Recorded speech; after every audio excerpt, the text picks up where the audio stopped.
Olá, boa noite, tudo bem? Em pauta hoje, pós-pandemia, como a região tem se preparado para o aquecimento da economia? Um assunto muito importante que a gente vai conversar hoje, então, com Jarbas Vieira Marques Júnior, presidente do Lide Santos. Tudo bem, Jarbas? Boa noite, seja muito bem-vindo ao ND. Boa noite, Roberto. Boa noite, Rodolfo. Muito obrigado pelo convite. É muito importante estar aqui falando num momento tão importante do nosso país e do mundo, né? E o que vem pela frente. É isso aí. A gente recebe hoje também Rodolfo Amaral, especialista em finanças. Rodolfo, tudo bem? Como é que são as coisas por aí? Boa noite, Roberta. Boa noite, Jarbas. Boa noite a todos. Para mim também é um grande prazer participar mais uma vez do Notícias em Debate e discutir os problemas da região, discutir o futuro. É muito incerto nesse momento. Isso aí, vou começar com o Jarbas, então. Jarbas, de um modo geral, o quanto a nossa economia aqui da nossa região já foi e está sendo afetada pelo distanciamento social? Que problemas nós tivemos e ainda poderemos ter em decorrência do distanciamento? Na verdade, não só a nossa região, o mundo inteiro está sofrendo. A gente vai ter uma queda muito brusca do PIB mundial. O nosso PIB brasileiro aqui também vai ter uma queda. E especialmente a nossa região, né?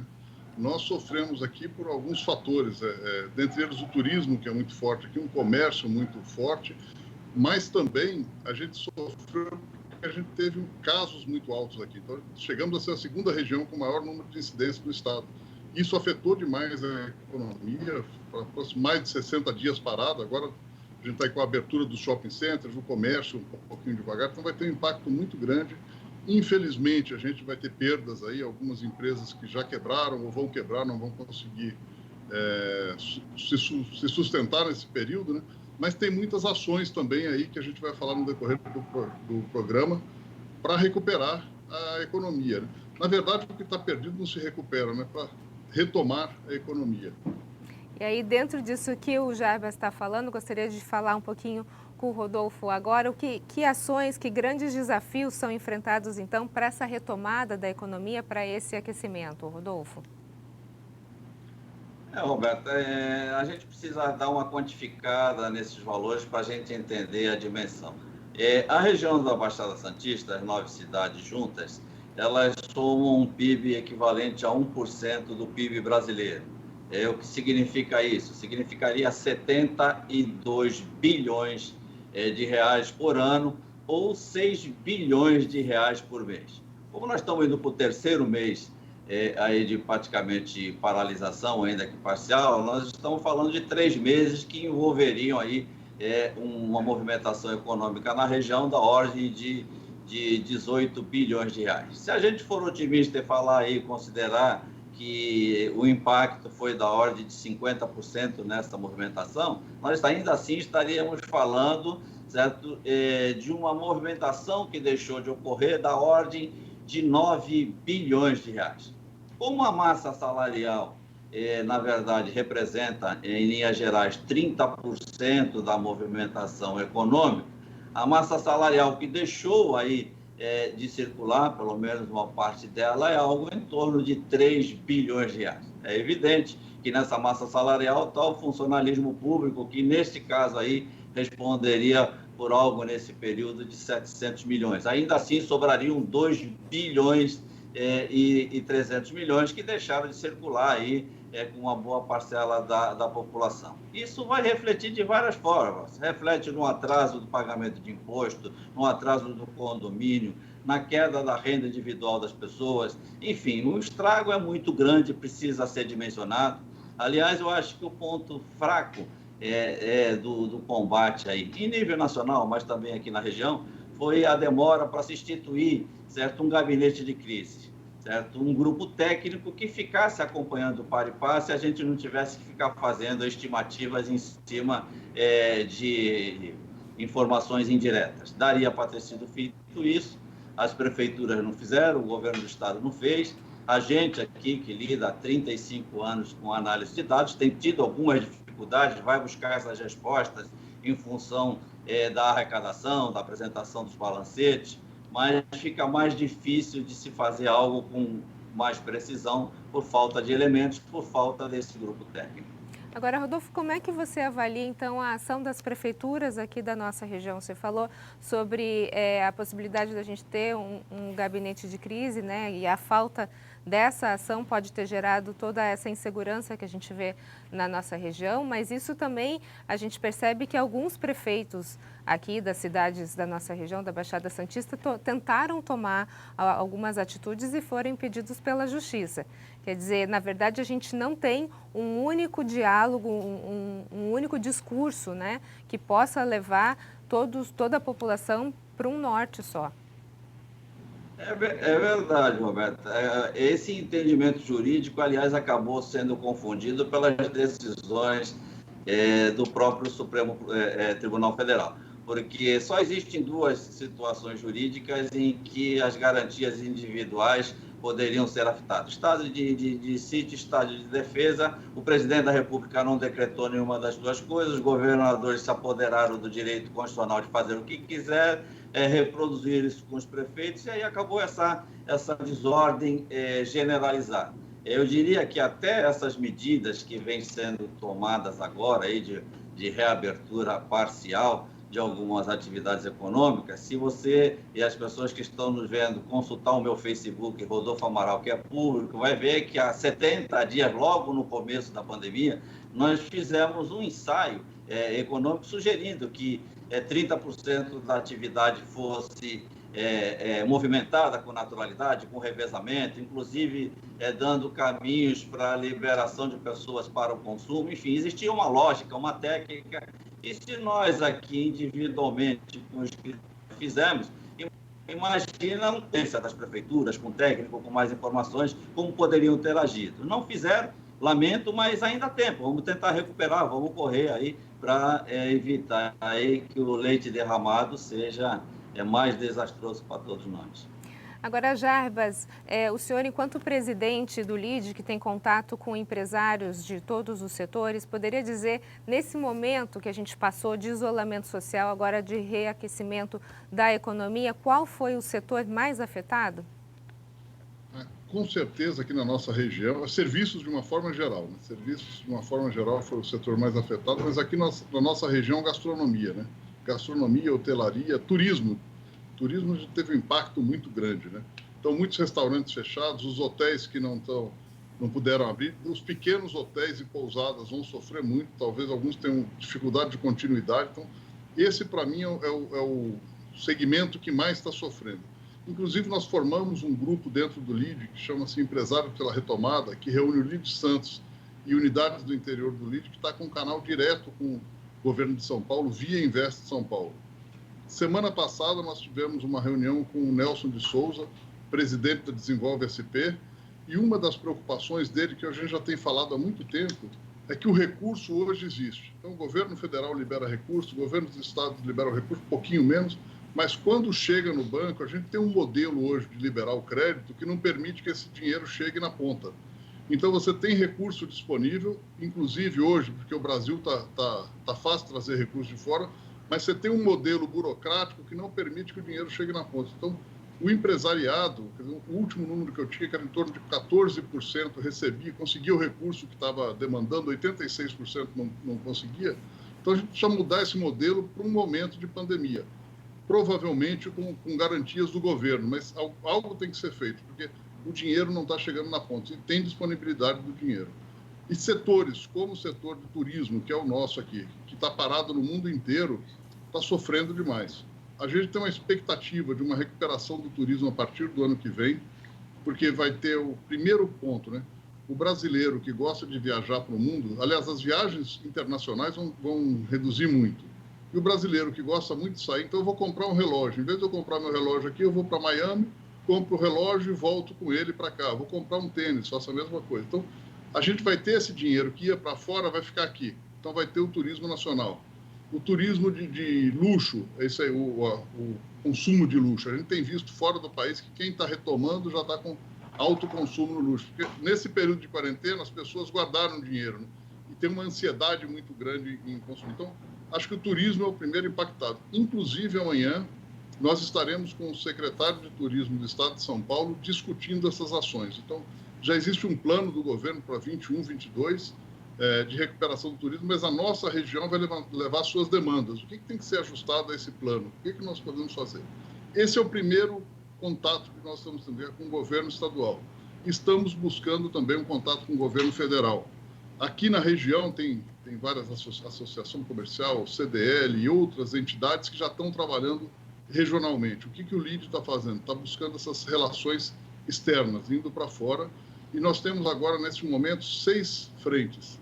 Então, é a frente do turismo, a frente do comércio, a frente da saúde, a frente da construção civil, a frente da indústria e a frente da logística. Então, essas frentes que a gente está negociando e discutindo com o governo estadual o que a gente pode fazer de recurso. Então, todas as terças-feiras estamos tendo essas reuniões e esses encontros. Certamente o turismo é o mais impactado de todos. Principalmente aqui na nossa região, né? A gente vai para um rápido intervalo e, na sequência, a gente fala um pouquinho mais sobre a retomada da economia aqui na Baixada Santista. Não saia daí, é só um minutinho, eu volto já já.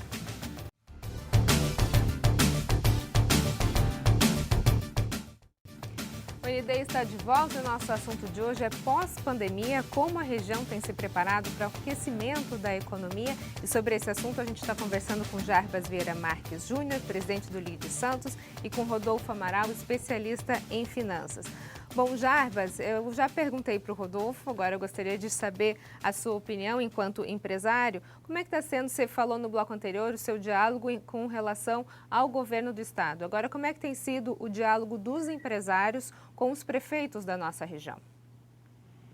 Então, existe um canal aberto aqui dos empresários, via associações, via o próprio LIDE, com as prefeituras. Agora, existe um grupo que é favorável e um grupo desfavorável. Nesse momento de crise, eu acho muito difícil a gente julgar, porque a gente está tendo uma pandemia que a última que teve foi há mais de 100 anos. A gente não sabe a medida certa. Então, nesse momento, eu acho que vai ter acerto e vai ter erro de todo mundo. Alguns vão exagerar na dose, outros vão errar na dose. Então, é muito difícil essa avaliação. Eu acho que o grande problema hoje, até o Rodolfo talvez saiba falar isso um pouco melhor que eu, candidatos a prefeitos, hoje pré-candidatos. Quem é a situação hoje está numa situação muito ruim, qualquer que seja o partido, porque você está diante de algo que você não conhece. Então, quem está exposto está fácil, está vulnerável às críticas, né? Então, é importante esse contato, é importante que estejam juntos. Aqui na região, a gente tem visto a abertura. Obviamente, há pontos positivos e há pontos contra as prefeituras. Mas eu não me sinto à vontade de dizer se estão certas ou erradas as medidas. Só vamos saber isso aqui, talvez daqui a 1 ano e meio a gente consiga avaliar. Essa prefeitura, esse governo do estado ou o próprio governo federal agiram corretamente ou não nessas medidas. Agora, Rodolfo, a gente está falando sobre a liberação do comércio, que já vem acontecendo, né? Ela, de certa forma, essa liberação, você acha que resolve os problemas econômicos, além da reabertura? O que as autoridades públicas poderiam promover para que essa retomada ainda seja um pouco mais firme, um pouco mais eficaz? Roberta, infelizmente, da forma com que eu analiso, mesmo que haja todo o esforço do empresariado, e isso vai existir, a gente tem que ser positivo nesse aspecto, eu não posso ignorar a situação em como começou a pandemia. Quando começou a pandemia, o Brasil já estava fragilizado, de um modo geral, na sua economia, nas suas contas. Nós já tínhamos uma dívida pública beirando a casa de 5,5 trilhões de reais. Nós tínhamos passado o ano passado difícil com a reforma da Previdência Social, ficamos o ano inteiro discutindo isso, e nos 4 primeiros meses o déficit da Previdência Social, com toda aquela transformação, já ultrapassa a casa de 100 bilhões de reais. O governo que o ano passado pediu 248 bilhões de autorização para o Congresso para emitir títulos da dívida pública, agora, por causa da pandemia, emitiu mais 350 bilhões de reais de títulos da dívida pública. O Tesouro Nacional, a Secretaria do Tesouro Nacional já admite que até o final do ano a dívida pública brasileira cresça à razão de 1 trilhão de reais. Ou seja, nós vamos entrar 2021 com uma dívida pública monstruosa, chegando à beira de 6,8 trilhões de reais. chegando a quase 90% do produto interno bruto. Isso tudo causa um estrago enorme na economia, independente das ações pontuais do comércio, da área de serviços, do porto e etc. Paralelo a isso, nós temos novamente aí um embate entre China e Estados Unidos, certo? Que vai provocar uma crise mundial tremenda. E são dois grandes parceiros comerciais brasileiros. Então, desenhar qualquer cenário diante dessa conjuntura, por mais que a gente queira ser otimista, certo? É difícil. O Jarbas lembrou aí da questão do crédito às pequenas empresas, a dificuldade de se chegar. Eu acho até que o governo, dentro dessa ação toda global que tomou, da utilização desses créditos de títulos da dívida pública de 350 bilhões, você veja, o governo pegou desse dinheiro e vai colocar 50 bilhões para recuperar finanças de estados e municípios. Deu mais um reforço de 10 bilhões para a área de saúde. Financiou aí as pessoas, a sociedade em geral, desempregadas, com aqueles R$600, certo? Aumentou o Bolsa Família, mas no crédito, certo? Para as pequenas empresas, não criou nenhuma parcela a título precário. Então, são empresas descapitalizadas, empresas com faturamento pequeno, que dentro das regras bancárias, dificilmente conseguirão cumprir com essas exigências. Não adianta você tirar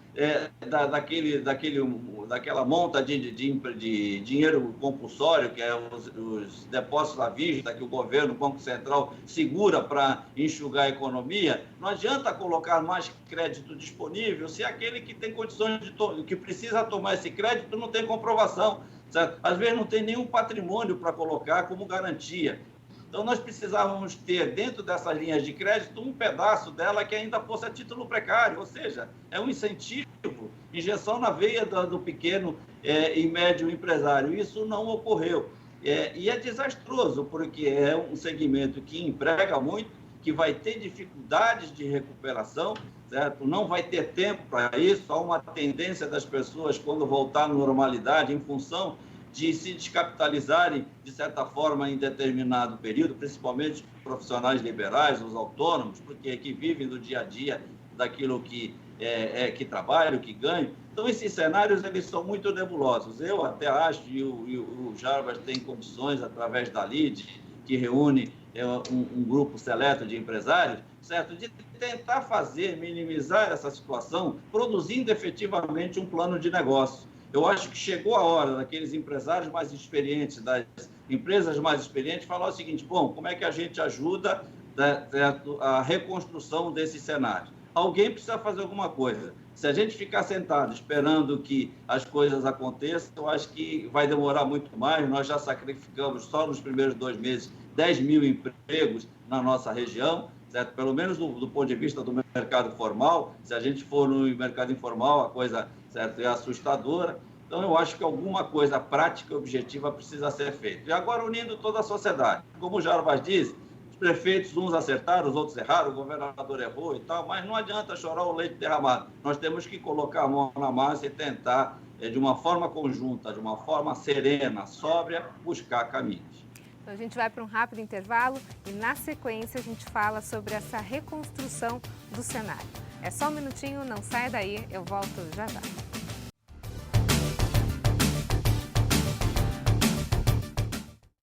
O ND está de volta. O nosso assunto de hoje é pós-pandemia, como a região tem se preparado para o aquecimento da economia aqui na Baixada Santista. E sobre esse assunto eu converso hoje então com Jarbas Vieira Marques Júnior, presidente do LIDE Santos, e com Rodolfo Amaral, especialista em finanças. No bloco anterior, o Rodolfo Amaral falou sobre essa reconstrução do cenário e eu gostaria de aproveitar então agora o Jarbas como presidente do LIDE, que tem esse contato direto com vários empresários. Às vezes a própria população coloca a responsabilidade toda no poder público e a gente sabe que essa vai ser uma reconstrução em conjunto, cada um com a sua parcela, com a sua responsabilidade. Diante disso, Jarbas, o que a gente tem já vislumbrado para os próximos meses e até para os próximos anos aqui na nossa região? A gente precisa agora, tivemos um evento recentemente com o ministro Tarcísio de Freitas, então uma das coisas que a gente tem é o Porto, né? Investimento de 10 bilhões em 5 anos. Obviamente que pouco disso fica na região, né? A gente sabe disso, que as atividades portuárias geram um movimento muito grande, mas pouco fica aqui. Mas já é uma das áreas que a gente está sentindo. Mas o mais importante nesse momento, Roberto e Rodolfo, eu entendo que é união.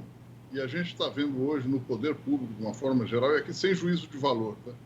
O federal não fala com o estadual, que não fala com o municipal. E os três poderes não dialogam entre si. A gente vê muita coisa aqui decidida pelo judiciário. Então, a gente precisa começar a mudar e, de alguma maneira, fazer uma trégua. Até o Rodolfo lembrou aqui no nosso intervalo que a gente está em ano de eleição. Então, é um ano difícil de buscar essa trégua por causa dos interesses que correm. Mas é um momento que a gente precisa buscar essa trégua. Primeiro, do lado público. Depois, a iniciativa privada tem o seu papel também. Obviamente que a iniciativa privada visa lucro, esse é o interesse, mas também ela tem que fazer o seu trabalho social e se unir com o privado, para que aí a gente consiga gerar empregos e se reinventar.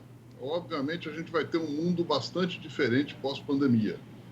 Muitas atividades vão estar diferentes do que a gente faz hoje, então nós vamos ter que entender como é que vão ser essas novas atividades e entender muito rapidamente. O Brasil vem há anos com problemas. Esse ano, ano passado seria um ano 2019 foi um ano que a gente tinha grandes expectativas.